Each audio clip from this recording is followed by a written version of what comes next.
everyone and welcome back to my channel. I have Ruger with me here today. I promise you he's here. He's just deciding to hide now that I'm trying to introduce him. He doesn't really care about what I have to talk to you guys about today. And what I have to talk to you about today is a book haul. This is a small book haul compared to my last one where I said I wasn't going to buy as many books because the shelves are getting full. I have no room on my thriller or you're gonna sit right there, okay, on my thriller or my fantasy shelf. The only place I have room is my graphic novel shelf, which I am using for overflow fantasy, and my contemporary shelf, which it's filling up. So that being said, I got more books. Two of these books are from my mom for getting my internship. She got me 2 books. And then for my dog is far too distracting. He's just sitting here and I'm just going to keep petting him the whole time. One of them is book of the month and the rest I bought myself. So actually 2 of them are book of the month and then the rest I bought myself. So let us discuss what I got. This strap's going to bother me. So one of the ones my mom got me that I am super hype about is The Shadow Glass by Rin Chupaco. This is the last book in the Bone Witch series, which you guys know is one of my favorites, and I love where the last one ended off. They left you on quite a cliffhanger, so I am excited to get into this book. It is another chunker of a book. It is... oh, it's actually less than the last one. The last one is almost 600 pages, I think. This one is 449, so it will take me some time to get through it. I'm not looking to read it right away. I am trying to get through my January books that were on my TBR. If you don't know what The Bone Witch is about, it is about a girl who named Tia or Tia. It's spelled T-E-A. There's like a accent mark over the A, so I think it's Tia, who is a necromancer. She can bring back the dead, and she brings back her brother, and it kind of starts this whole saga of her going through witch training and getting exiled and becoming this very powerful witch who ends up wanting to exact revenge on those who exiled her. So the last story, you kind of see where we were getting with where she went evil, or not evil, but just like for revenge. Like you really feel with her that she's not evil. People see her as evil. She's just standing up for what she feels is right. I totally get it. I love this story so much. So this is the last one, and based on the last one, someone is definitely gonna die in this book. So there were so many twists in the last one that answered so many questions, but left me with so many questions. So I'm excited to read this wrap up. And I will read this whole series again at some point. It just really grabbed me. And this is like my first high fantasy, and I really enjoyed it. So it's kind of opened my world to other books in this realm. But we'll see. I'm still not thrilled on all the elements. I'm more so, I like Taya more as a character. So if that strong character isn't there, I don't think I'll like it. So my mom got me is an adult contemporary. This is the spin-off book to Fix Her Up, which you guys know is the first adult romance I read. If you've been watching me, I got Love Her or Lose Her, which is Rosie and Dominic's story. They are side characters in Fix Her Up. Rosie, you can kind of tell, is becoming more of a main character at the end. So this is about their story. Dominic is a ex-Marine who has it's very clear he has PTSD and just doesn't deal with it very well, and he and Rosie's marriage is falling apart because of that. Like, she wants to do these things, and if you read Fix Her Up, you will know she wants to open her own restaurant. So and she just like doesn't share things with Dominic because she feels like he's not listening or doesn't care. A lot of people don't like this book because they say that Dominic is too like atypical alpha male.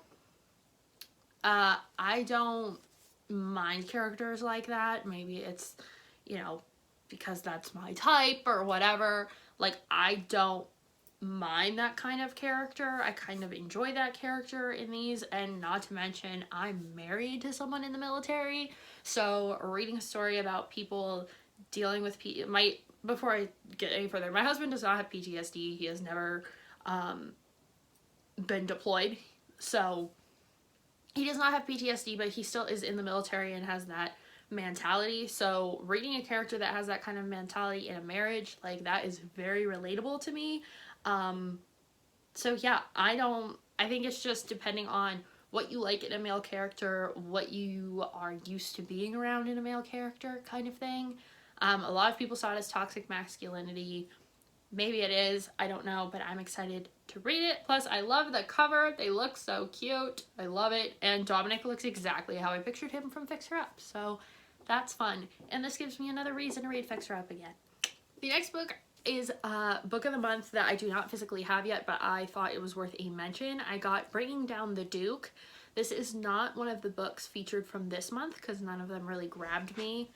I wasn't really in the mood for any thrillers or anything, and Bring Down the Duke has been on my list since it came out. So I wanted to get it, and it is I guess it's supposed to be like a sort of feminist book about a girl who is the first woman accepted at Oxford University, and there's some sort of love interest with a duke who is also attending Oxford. So I don't know a whole lot about it, but that is okay with me. So yeah, I have another adult contemporary romance coming. But the next one that I got last month for Book of the Month is Things in Jars. And this caught my attention mainly because it is in Victorian London, which I really like Stalking Jack the Ripper, which takes place in that time. So I'm excited to read another story taking place in that time. But it says Victorian London comes to life in spellbinding mystery as an intrepid female sleuth wades through a murky world of collectors and criminals to recover a remarkable child. So there is a kidnapping that happens, and this child has remarkable powers in some way, and there is a mermaid on the back and front cover. So I'm thinking this child is taken because the child is a mermaid or has mermaid-like powers, and they're going to put her in a tank. So Things in Jars. Get it? Got it? Good. So other than that, it just sounds interesting. I haven't heard anyone talk about this book. I don't know that anyone else I know picked it for Book of the Month. It seems like a cool, fun, different thriller, historical type of read. Next one I got this one off Amazon, and I've seen a lot of people have it with the white cover, and I don't know if that is like a Barnes & Noble exclusive, but I also saw it at Barnes & Noble in black, which is what I have, and that is the Bone Houses, which I love the cover. I love the premise of this story, but this really was a cover buy, honestly. Like, the cover really got my attention. Excuse? So this cover I love this kind of gilded skull. The only thing that would make it better is if it was embossed. So the back says, no warrior could stop the risen dead, but perhaps a gravedigger could. You have me sold. Like, already, I don't need to read anymore, but I know this is about a 17-year-old girl whose family runs a graveyard. Like, they are the caretakers. Her parents have died, and she is taking care of her siblings. And they're in, like, a remote village. They're gravediggers. Like, the conditions are really bad. But it says the dead don't always stay dead. So, I'm very excited to read it. The pages inside, there are like beautiful black pages. The only thing that could make it better is if this was like sprayed black edges, which I could always do myself, but I don't want to do that. So the next book I got, it was based on the author. I read Tell Me Three Things earlier, or later in 2019. My God, why could I not remember the number? Jesus.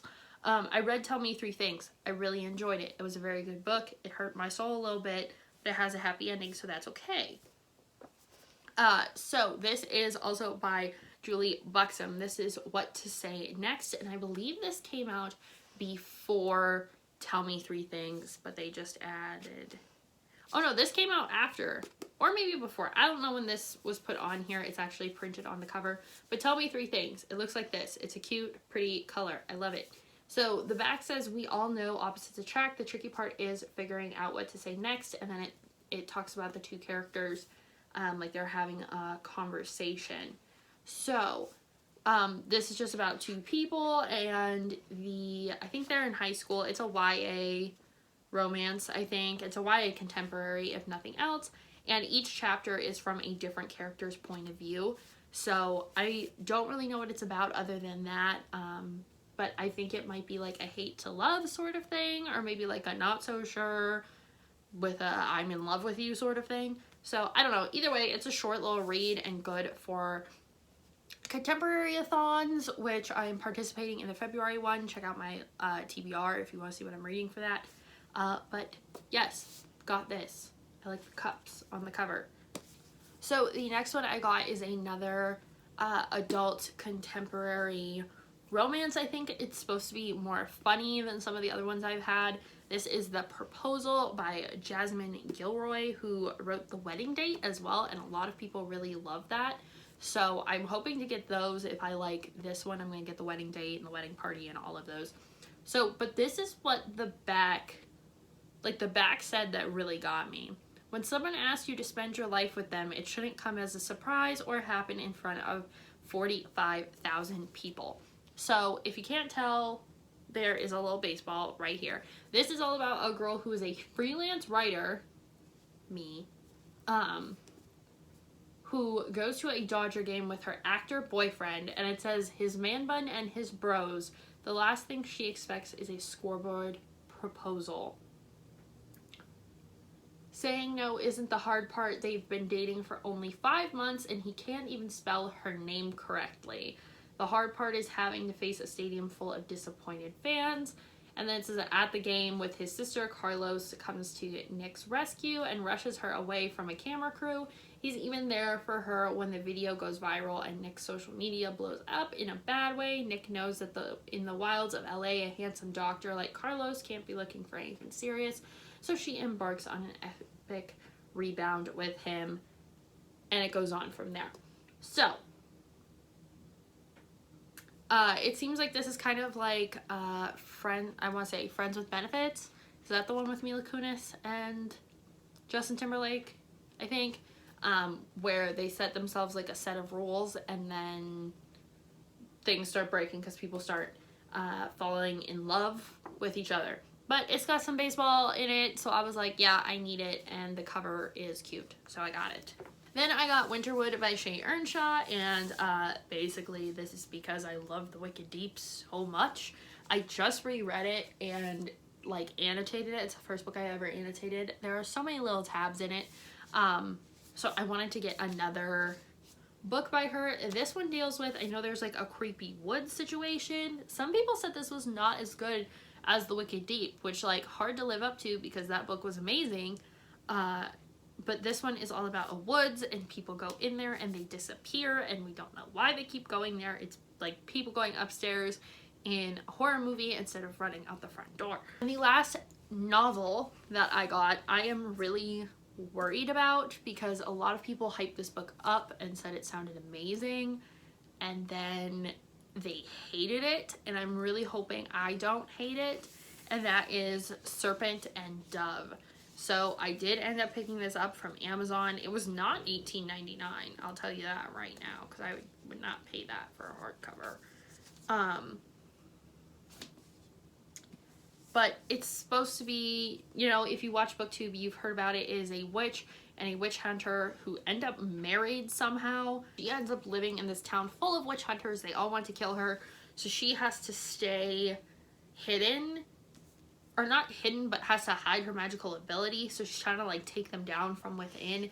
But people have said it was really bad, and some of the characters are really stupid. Like, how can they not figure out who she is? And it feels like none of them could actually end up killing her. So I'm kind of nervous about this one. Hopefully it's good. I'm worried, but I want to read it myself. There's a lot of books that other people hate that I really like. So hopefully I like this one. This is way longer than I thought it was. It is over 500 pages long, but that is okay. I have a lot of books to get through, and if I want a good long read, then I will go to Serpent and Dove. But yes, I am very worried. Last one I have is Bombshells United. This is a comic book, graphic novel, whatever you want to call it. There is a big crease in the bottom of this. No! It must have gotten damaged in shipping. I'm going to sue Jeff Bezos. Well, anyway, Bombshells United. This is the, like, continuation of the Bombshell series, and this is the last one. This is Taps. This is volume 3. If you have never read a DC comic book, I highly recommend you read the Bombshell series. It is very good. There are a ton of characters in it. Harley Quinn is in it. Wonder Woman, Batwoman, Hawkgirl, Cheetah, Poison Ivy, Black Canary, Huntress, Power Girl, Supergirl. The Joker's in it. The Joker's daughter. She's frightening. The Wonder Girls. Like, there is a lot. It's like all female superheroes in here. And they are all kicking butt and taking names in the throes of war. So I think the ones that were covered in the first one was World War II, and then there was some sort of conflict in Spain. I don't know if that was the Spanish Civil War or what happened there. And then this one, I don't know. It's 1944, and all is not well back on the home front. That's what it said. So, stuff is going on. So, but the Flash is in this one. Finally, I've been waiting for her to be in one. So she is like a roller skating waitress. So that is it for my haul. It was not a ton of books, but it was a decent amount. Kind of collected over a little bit of time. I do have...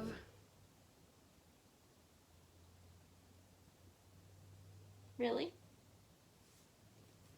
I do have a few more coming, but they are Geronimo Stilton's to add to my collection and try and finish out that series. There are 4 coming.